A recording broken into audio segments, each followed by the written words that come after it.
Hello everyone, I am सुगम। Welcome back. तो कैसे हो आप सब? आई होप आप सब अच्छे होंगे। स्वागत है आप सभी का आपके अपने एसपी स्टडी यूट्यूब चैनल पर। तो गाइस, जैसा कि आपने कहा था कि आपको इकोनॉमिक्स के जितने भी आपके इम्पोर्टेंट क्वेश्चन हैं वो हम आपको बताएं, ठीक है। तो इस वीडियो में आपको मिलेंगे इकोनॉमिक्स के इम्पोर्टेंट क्वेश्चन। तो जैसा कि आपने कहा था, एक बच्चा है जिसका नाम है शरीफ मंसूरी और दूसरा बच्चा है उसका नाम है सत्य प्रकाश, ठीक है, सत्य प्रकाश गौतम। तो आपने कहा था कि आपको इकोनॉमिक्स के जितने भी इम्पोर्टेंट क्वेश्चन हैं वो आपको चाहिए। इन दो बच्चों ने मुझे कमेंट किया था और बोला था इकोनॉमिक्स के इस बार के बोर्ड एग्जाम के लिए जो भी इम्पोर्टेंट क्वेश्चन है वो हम उनको बताएं। तो पर्सनल मैंने ये वीडियो उन दो बच्चों के लिए बनाया। गाइस, अगर आप इस वीडियो को देख रहे हो और आप भी इस बार बोर्ड एग्जाम देने वाले हो और जो आपका सब्जेक्ट है वो इकोनॉमिक्स आपके पास भी है, तो ये वीडियो आपके लिए भी बहुत खास होने वाली है। ये वीडियो आपके लिए बहुत हेल्पफुल होगी क्योंकि इसमें जितने भी आपके महत्वपूर्ण क्वेश्चन हैं वो आपको बताए जाएंगे। तो सबसे पहले आपके बहुविकल्पीय प्रश्न आएंगे, तो मैंने वो यहाँ पर बताए हैं। और इसके बाद जो आपके क्वेश्चन आएंगे अतिलघु उत्तरीय प्रश्न और जितने आपके प्रश्न इंपॉर्टेंट है वो हम आपको बताएंगे, ठीक है। तो देखिए, सबसे पहला जो प्रश्न है बहुविकल्पीय आपका प्रश्न है कि दुर्लभ साधनों के प्रयोग होते हैं, ठीक है। आपको 4 ऑप्शन दिए जाएंगे, कैसे होते हैं?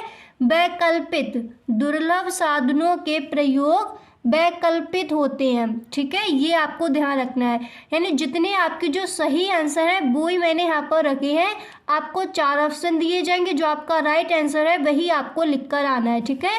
फिर देखिए, जो आपका नेक्स्ट है वो मैंने यहाँ पर लिया है कि सामान्यतः एक अनादिमान तटस्थता वक्र है, कैसा है? मूल बिंदु के प्रति उत्तल होता है, ठीक है। सामान्यतः एक अनादिमान तटस्थता वक्र मूल बिंदु के प्रति उत्तल होता है। आपको 4 ऑप्शन दिए जाएंगे, लिख दिया जाएगा मूल बिंदु के प्रति अवतल होता है या फिर ये दोनों या फिर इनमें से कोई नहीं। तो आपको ये वाला चूज करना है। फिर देखिए, जो आपका नेक्स्ट है वो मैंने यहाँ पर लिया है कि आगत प्राप्त करने के लिए फर्म द्वारा किया जाने वाला व्यय कहलाता है। तो व्यय क्या कहलाता है? लागत। उसी व्यय को हम लागत कहते हैं। फिर देखिए, इसके बाद जो आपका नेक्स्ट प्रश्न है वो मैंने यहाँ पर लिया है कि अल्पकाल में निर्गत उत्पादन में इकाई वृद्धि होने पर परिवर्तनशील लागत में होने वाली वृद्धि को कहते हैं। तो होने वाली वृद्धि को हम क्या कहेंगे? औसत परिवर्तनशील लागत, ठीक है। फिर आपका जो नेक्स्ट विकल्प है, आपके 10 विकल्प आएंगे, ओके। इकोनॉमिक्स में सबसे पहले आपके 10 बहुविकल्पीय प्रश्न दिए जाते हैं। तो इस बार के बोर्ड एग्जाम के लिए जो इम्पोर्टेंट है वही मैंने यहाँ पर रखे हैं। तो देखिए, नेक्स्ट है कि निम्नलिखित में से कौन सा पूर्ण प्रतियोगिता का लक्षण नहीं है? तो कौन सा नहीं है? कीमत विभेद, ओके। फिर आपका देखिए, जो नेक्स्ट है वो मैंने यहाँ पर लिया है कि निम्नलिखित में से किसे पूंजीगत वस्तुओं में सम्मिलित किया जाता है? तो किसे किया जाता है? उपकरण को, ठीक है। फिर आपका देखिए, जो अगला प्रश्न है वो यहाँ पर मैंने लिया है कि विलासिता की वस्तुओं की मांग की कीमत लोच होती है। तो कैसी होती है? इकाई से अधिक होती है, ठीक है। फिर आपका जो नेक्स्ट प्रश्न है वो यहाँ पर दिया गया है। देखिए, नेक्स्ट प्रश्न मैंने लिया है कि आय में इकाई वृद्धि होने पर उपभोग में होने वाली वृद्धि को कहते हैं। तो उपभोग में होने वाली वृद्धि को आप यहाँ पर क्या कहोगे? सीमांत उपभोग प्रवृत्ति, ठीक है, सीमांत उपभोग प्रवृत्ति। अब देखिए, जो आपका नेक्स्ट प्रश्न है वो मैंने यहाँ पर लिया है कि नगद कोष अनुपात का निर्धारण किया जाता है। तो नगद कोष अनुपात का निर्धारण कहाँ किया जाता है? केंद्रीय बैंक द्वारा, ठीक है। किसके द्वारा किया जाएगा? केंद्रीय बैंक द्वारा। फिर आपका जो नेक्स्ट है वो मैंने यहाँ पर लिया है कि बैंक दर में वृद्धि का उद्देश्य होता है। तो बैंक दर में वृद्धि का उद्देश्य क्या होता है? राष्ट्रीय आय में वृद्धि करना। राष्ट्रीय आय में वृद्धि करना बैंक दर में वृद्धि का उद्देश्य होता है। जो आपका नेक्स्ट प्रश्न है वो मैंने यहाँ पर लिया है। अब आपके आएंगे यहाँ पर अतिलघु उत्तरीय प्रश्न। तो पहला प्रश्न आपका मैंने यहाँ पर लिया है कि अनद्यमान यानी तटस्थता वक्र क्या है। ठीक है, ये प्रश्न कई बार पूछा गया है। इस बार के बोर्ड एग्जाम के लिए मुझे ऐसा लगता है ये रखा जाएगा। ठीक है, तो इसका आंसर आप इस तरह से दोगे। पहले आपको हेडिंग डालनी है अनद्यमान वक्र, ओके, और फिर इसके अंदर आप लिखोगे कि अनद्यमान वक्र या उदासीनता वक्र वह वक्र है जो दो वस्तुओं के संयोगों का बिंदु पथ होता है। ठीक है, जिसके प्रति उपभोक्ता उदासीन रहता है। दूसरे शब्दों में उदासीनता अनुसूची वह दो वस्तुओं के संयोगों की अनुसूची है जिसे व्यवस्थित रखा जा सकता है, यानी जिसे व्यवस्थित रखा जाता है, तथा इन वस्तुओं के संयोगों के प्रति उपभोक्ता उदासीन रहता है तथा अन्य किसी एक वरीयता नहीं देती है। ओके, फिर इसके आगे आप लिखोगे कि अनद्यमान या उदासीनता या तटस्थता वक्र के नाम से जाने जाती है। ओके, इस तरह से आपको अनद्यमान तटस्थता वक्र क्या है इसका आंसर आप इस तरह से लिखोगे। फिर देखिए जो नेक्स्ट प्रश्न है आपका वो मैंने यहाँ पर लिया है कि बजट रेखा को परिभाषित कीजिए। देखिए इकोनॉमिक्स में आपको ज़्यादातर आपको डर रहता है कि इकोनॉमिक्स में 90+ स्कोर इस बार किस तरह करिए। तो आप यकीन मानिए जितने भी मैंने जो मॉडल पेपर हैं, जितने भी 12 मॉडल पेपर हैं वो मैंने आपको हल करा दिए हैं इकोनॉमिक्स के। तो इकोनॉमिक्स के सब्जेक्ट से आपको बिल्कुल भी नहीं डरना है। इसमें मैं आपको 100% 90+ स्कोर इस बार करा कर ही रहूँगी। तो मैंने जितने भी मॉडल पेपर आपके सॉल्व कराए हैं सारे वीडियोस के लिंक आपको डिस्क्रिप्शन बॉक्स में मिल जाएंगे। तो आपको वो सारे वीडियोस देखनी है। ठीक है, बिल्कुल ध्यान से देखना है और उन पेपर्स को आपको बार बार घर पर हल करके देखना है। ओके, इसके बाद आप इकोनॉमिक्स के पेपर को देने जाओगे। अगर आप इस तरह से अपनी प्रिपरेशन करोगे तो 100% इस बार आप 90+ स्कोर कर जाओगे। ओके, तो इसी तरह से एकदम बेहतरीन तैयारी आपको अपनी करनी होगी।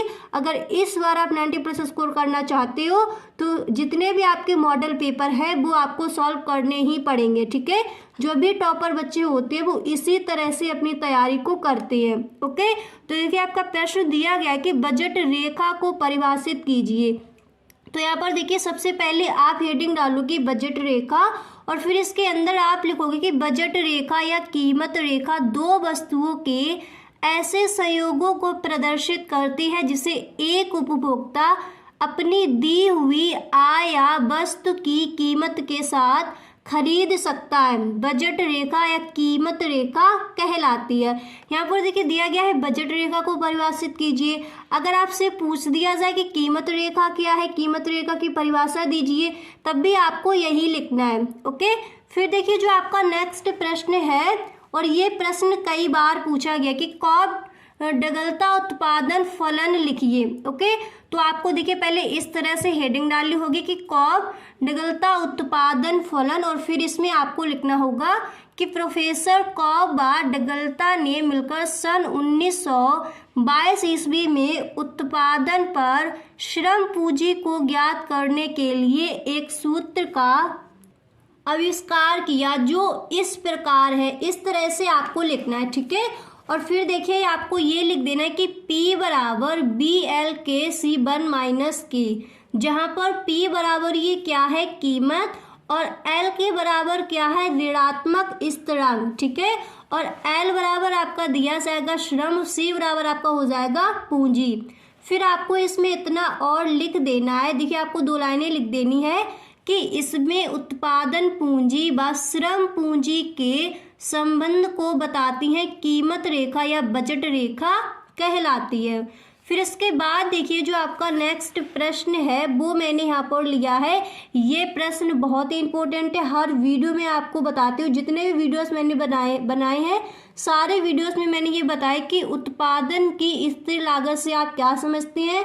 ये प्रश्न इस बार रखा जा सकता है, तो इस प्रश्न का आंसर आपको बहुत अच्छे से तैयार करना है। ठीक है, हर वीडियो में मैं ये बात आपको बताती हूँ। तो तो देखिए सबसे पहले इस प्रश्न में आप हेडिंग डालोगे उत्पादन की स्थिर लागत, और फिर इसके अंदर आप लिखोगे कि उत्पादन की स्थिर लागत से अभिप्राय उस लागत से है जो अल्पकाल में उत्पादन मात्रा में वृद्धि में परिवर्तन होने पर पूर्णतः अपरिवर्तित रहती है। ठीक है, और फिर इसके आगे आपको लिखना होगा कि उत्पादन की स्थिर लागत कहलाती है, दूसरे शब्दों में स्थिर लागत कुल लागत का योग है। ओके, स्थिर लागत कुल लागत का योग है जिसे एक उत्पादक उत्पादन में स्थिर लागत के स्थिर साधनों की सेवाओं के लिए खरीदते या भाड़े पर लगाते हैं, उत्पादन की स्थिर लागत कहलाती है। ओके, इस तरह से आप इस प्रश्न का आंसर लिख कर आओगे। फिर देखिए जो आपका नेक्स्ट प्रश्न है वो मैंने यहाँ पर लिया है कि पूर्ण प्रतियोगिता की कोई 3 विशेषताएं बताइए। ओके, 3 विशेषताएं आपको लिखनी है पूर्ण प्रतियोगिता की। तो सबसे पहले आप हेडिंग डालोगे पूर्ण प्रतियोगिता की विशेषताएं, और फिर इसके बाद आपको एक लाइन लिखनी है कि पूर्ण प्रतियोगिता की 3 विशेषताएं निम्नलिखित है जो इस प्रकार है।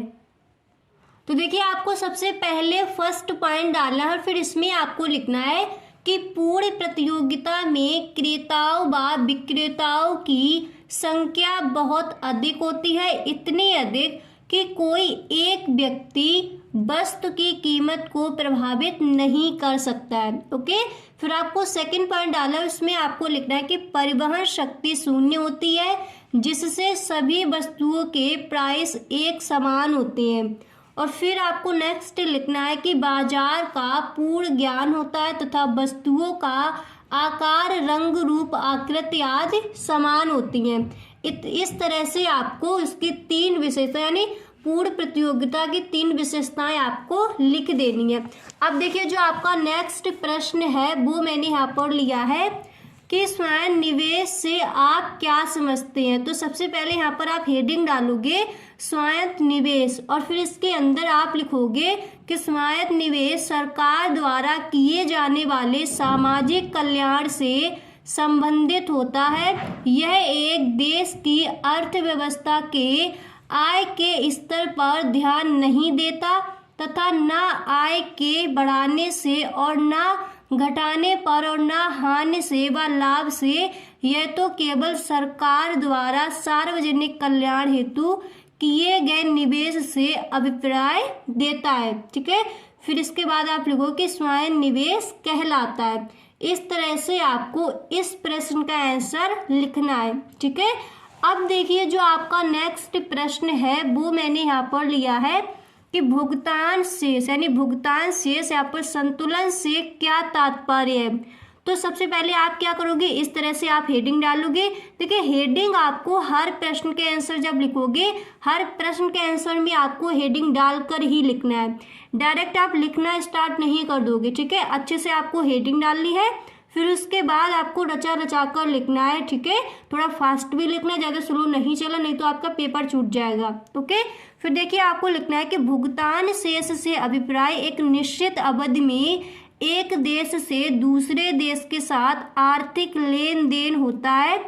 प्राप्त से प्राप्तियां व भुगतान का विवरण होता है। दूसरे शब्दों में भुगतान शेष एक देश के विश्व दरों के साथ लेन देन का लेखा है जो दृश्य व अदृश्य मंदों पर शुद्ध व्यापार व एक पक्षीय अंतरणों का विवरण होता है। भुगतान शेष कहलाता है या भुगतान शेष कहलाते हैं। तो भुगतान से संतुलन से आप क्या समझते हैं, यानी भुगतान संतुलन से आप क्या समझते हैं। तो इस प्रश्न का आंसर आपको इस तरह से देना है। ओके, तो आई होप आपको वीडियो पसंद आया होगा। गाइस आज के लिए बस इतना ही, मिलते हैं नेक्स्ट वीडियो में। आई होप आपको वीडियो अच्छा लगा होगा।